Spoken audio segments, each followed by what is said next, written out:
All right, hello everyone. So I read the response papers. I thought people did a pretty good job.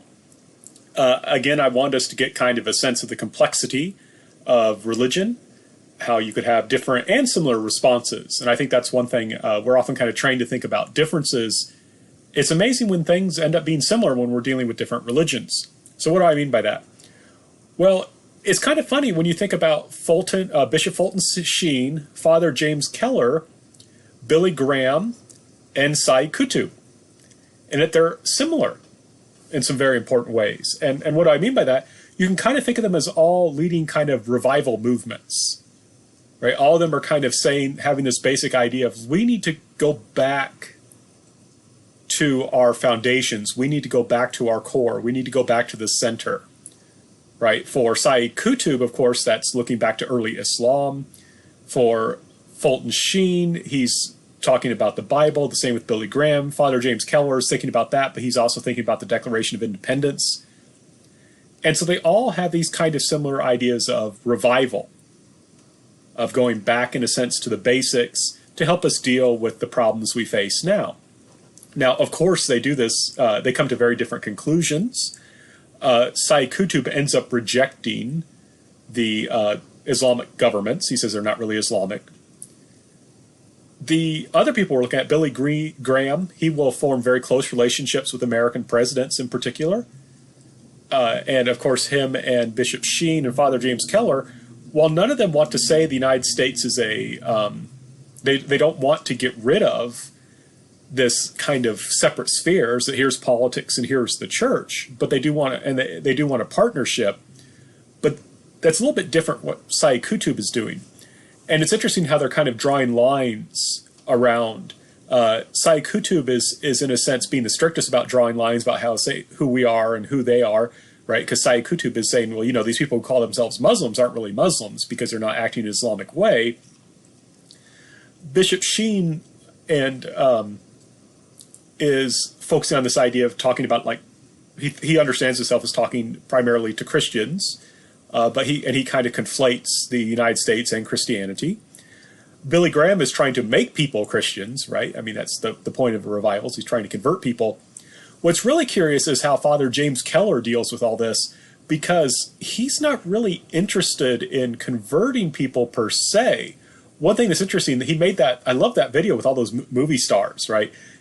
Can you imagine a bunch of movie stars today getting around and having this really nice conversation where they just listen to this Catholic priest talk, right? It's kind of hard to imagine that today.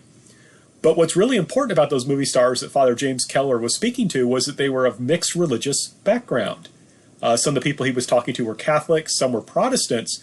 The man who was hosting, Jack Benny, is Jewish. And so Father Keller was trying to build this kind of broadly religious coalition against communism that connected a kind of what we would call civic religion to the American identity and the fight against communism, right? So notice, Father James Keller, I mean, he was a priest. He's wearing a priestly outfit. He calls this organization the Christophers, but there wasn't all that much that was particularly Catholic about what he was doing, right? It was pretty much just him talking to people, trying to get them to go along with his message, but it was a message that Christian, Muslim, Jew, Catholic, Protestant, even anyone that believes in God could kind of get along with. And so it's interesting how they're drawing these different lines.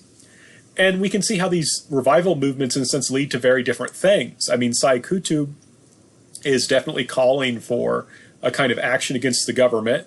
To be fair, remember, he and his followers were tortured by the government. And that's one thing we have to remember when we're thinking of people who follow what is often called Islamicism. They're reacting in many ways to violence, and often secular violence. And this is something that's often not told. We tend to think, oh, religion equals violence, and ignore secular aspects of violence. And Sayyid Qutb certainly suffered secular style violence. But he's thinking in terms of clash. Father James Keller is thinking a little bit differently, right? He has this kind of conflict, and this makes him different from Fulton Sheen in a sense, and to a certain degree different from Billy Graham. He's much more subtle. right? He doesn't see things as necessarily a direct conflict. He's just like, we need to get people out there working in good fields, and then good things will happen. And I thought that was very interesting. Now, one thing that I think is interesting is this question about the relationship between Islam warfare and politics. You remember there was a question about Islamicism, this idea that there's this kind of Islam that emphasizes politics. And that honestly gets my head. I actually kind of scratch my head about that, because my understanding is Islam has a lot to say about politics. Muhammad, as we talked about earlier, fuses a political, religious, and military leader. He's all of them. And so I don't quite see how Islamism is that much different from Islam if the only defining feature is that it has something to say about politics. And what I find is that oftentimes that's all it is. People say, well, Islamism is the attempt to apply Islam to politics. And I'm like, well, that's what Islam does, right? I mean, I don't understand why we're using a different term unless it's to say, well, these are Muslims that fit with American interests, and these are Muslims who don't, right? And that's why I have some questions and some issues with that term. I wonder if there's something, I do think there's a real difference among Muslims. I'm not saying there's not a difference. I just question how that definition works. It doesn't seem to work quite to me. One thing to kind of think about that I think is a kind of curious question too is, what would happen if we started a caliphate? What might a caliph, how might a caliph respond to ISIS and to groups like that, right? And that's, in a sense, there is a crisis of authority in Islam, this question of who speaks for Islam. And there's many voices speaking for Islam. And it'd be interesting, what if that authoritative voice was still around? One thing I also I want to mention, because I got a chuckle, one student talked about the Iran-Iraq war as World War I Desert Edition. And that just seemed to me like a DLC for a video game, like downloadable content. I thought that was a very clever way to phrase that. One other thing I want to point out, just dealing with religion and warfare in general, we haven't touched too much on gender. We did a bit when we talked about Joan of Arc, right? And it was interesting, the kind of image that was portrayed of Osama bin Laden. You may recall this thing about him playing soccer, right? He wouldn't wear shorts because he didn't consider that that was a kind of correct way to dress. That wasn't being modest. Men should be modest too. And so I think it gave you the sense of Osama bin Laden as this kind of puritanical figure. And it's accurate in that sense, because he did, I mean, that's true. He did say, no shorts. But one thing he liked to do was he got like a really good, I think it was maybe a Mercedes SUV, but he had a really, really nice like SUV. And we would go out in the desert and like do wheelies and donuts in the desert. So he would like go on thrill rides in the desert. And he loved just driving around the dunes and like jumping him on his dune buggy or Mercedes or whatever it was. It's been a while since I read the book, but I do know that he went for joy rides in the desert because he had a lot of money and it was fun. And I think it's kind of interesting that. And he had this kind of desire for adventure. He didn't want to just sit still. And I wonder how much of this has to do with gender, right? And with how there's this intersection between religion and gender. What does it mean to be a Christian man or a Jewish man or an Islamic man or a Roman man who follows pagan religions, right? What does that mean? And, we also have the same questions about women too, but we're talking about Osama bin Laden. And I think it's very interesting that when he talked to the Saudi Arabian government trying to get them to let him form his Arab Legion, I believe it was, this was in the video, where he said, like, we don't like having these Christian and Jewish women defending us. And I don't think that was just a religious thing. I think that was gender, right? This idea, I think his manhood felt threatened. And there's some interesting kind of ways of understanding the relationship between gender and violence. Especially when we're dealing with warrior culture, where traditionally men were the warriors, women weren't. And in the Western context, that's been changing, but not in the Islamic context. That seems to have really been something that bothered Osama bin Laden. And I wonder if that's something that should have been pursued further.